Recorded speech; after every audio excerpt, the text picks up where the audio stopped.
पुढची बातमी पाहूयात। पुढची बातमी पूजा खेडकर संदर्भातली। पूजा खेडकरच्या बंगल्यामध्ये 2 तास झाडाझडती घेण्यात आली। पोलिसांच्या हाती जवळपास 4 ते 5 मोबाईल फोन सुद्धा लागलेले आहेत। मोबाईल फोन घरामध्ये ठेवून खेडकर कुटुंबीय पसार झालं होतं। दिलीप आणि मनोरमा खेडकर हे त्यांचे फोन पुण्यातील बंगल्यामध्ये ठेवून गायब झाले।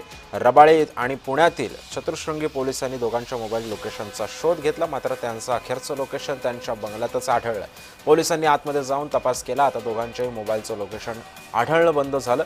पोलिसांनी घरातूनच पूजा खेडकरचा एक जुना मोबाईल सुद्धा ताब्यात घेतलाय।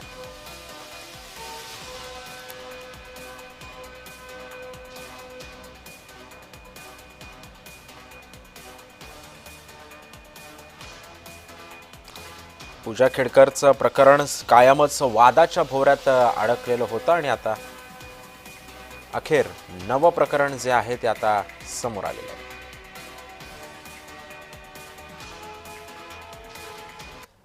दरम्यान याच खेडकर कुटुंबाचा नेमका आतापर्यंतचा कारनामा काय काय राहिलाय पाहूयात ग्राफिक्सच्या माध्यमातून। कार अपघातानंतर आता नुकसान भरपाईच्या वादातून दिलीप खेडकरांकडून तरुणाचं अपहरण करण्यात आलं।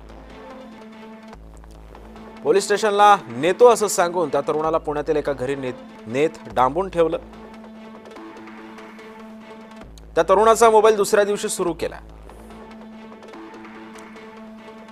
तो मोबाईल सुरू करण्याची खेडकरांना चूक भोवली।